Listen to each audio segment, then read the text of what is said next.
My computer is winking at me knowingly when I sit down at my desk. I touch the keyboard, and a photo of Paul appears on my screen. It's the one I took of him in Rome on our honeymoon, eyes full of love across a table in the Campo dei Fiori. I try to smile back at him, but as I lean in, I catch a glimpse of my reflection in the screen and stop. I hate seeing myself without warning. Don't recognize myself sometimes. You think you know what you look like, and there is this stranger looking at you. It can frighten me. But today I study the stranger's face. The brown hair half pulled up on top of the head in a frantic work bun, naked skin, shadows and lines creeping towards the eyes like cracks in pavement. "Christ, you look awful," I tell the woman on the screen. The movement of her mouth mesmerizes me, and I make her speak some more. "Come on, Emma, get some work done," she says. I smile palely at her, and she smiles back. "This is mad behaviour," she tells me in my own voice, and I stop. Thank God Paul can't see me now, I think. When Paul gets home tonight, he's tired and a bit grumpy after a day of bone-headed undergraduates and another row with his department head over the timetable. Maybe it's an age thing, but it seems to really shake Paul to be challenged at work these days. I think he must be starting to doubt himself, see threats to his position everywhere. University departments are like prides of lions, really. Lots of males preening and screwing around and hanging on to their superiority by their due claws. I say all the right things and make him a gin and tonic. When I move his briefcase off the sofa, I see he's brought home a copy of the Evening Standard.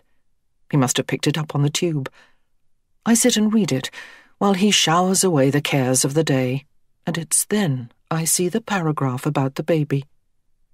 "Baby's body found," it says. Just a few lines about how an infant skeleton has been discovered on a building site in Woolwich, and police are investigating. I keep reading it over and over.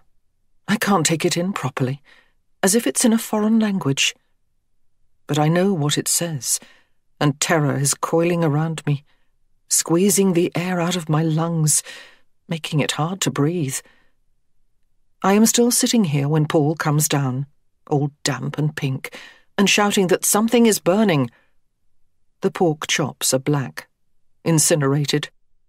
I throw them in the bin and open the window to let out the smoke. I fetch a frozen pizza out of the freezer and put it in the microwave, while Paul sits quietly at the table. "We ought to get a smoke alarm," he says, instead of shouting at me for almost setting the house on fire. "Easy to forget things when you're reading." He is such a lovely man. I don't deserve him. Standing in front of the microwave, watching the pizza revolve and bubble, I wonder for the millionth time if he'll leave me. He should have done years ago. I would have if I'd been in his place, having to deal with my stuff, my worries on a daily basis. But he shows no sign of packing his bags. Instead, he hovers over me like an anxious parent, protecting me from harm. He talks me down when I get in a state, invents reasons to be cheerful, holds me close to calm me when I cry, and tells me I am a brilliant, funny, wonderful woman. "It is the illness making you like this," he says. "This isn't you." Except it is. He doesn't know me, really. I've made sure. And he respects my privacy when I shy at the mention of my past. "You don't have to tell me," he says.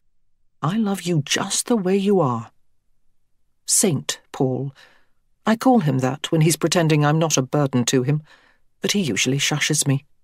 "Hardly," he says. Well, not a saint then, but who is? Anyway, his sins are my sins. What do old couples say? What's yours is mine, but my sins, well, they're my own. "Why aren't you eating, Em?" he says, when I put his plate on the table. "I had a late lunch, busy with work. I'm not hungry now, but I'll have something later," I lie. I know I would choke if I put anything in my mouth. I give my brightest smile, the one I use for photos. "I'm fine, Paul. Now eat up." On my side of the table, I nurse a glass of wine and pretend to listen to his account of the day. His voice rises and falls, pauses while he chews the disgusting meal I've served, and resumes. I nod periodically, but I hear nothing.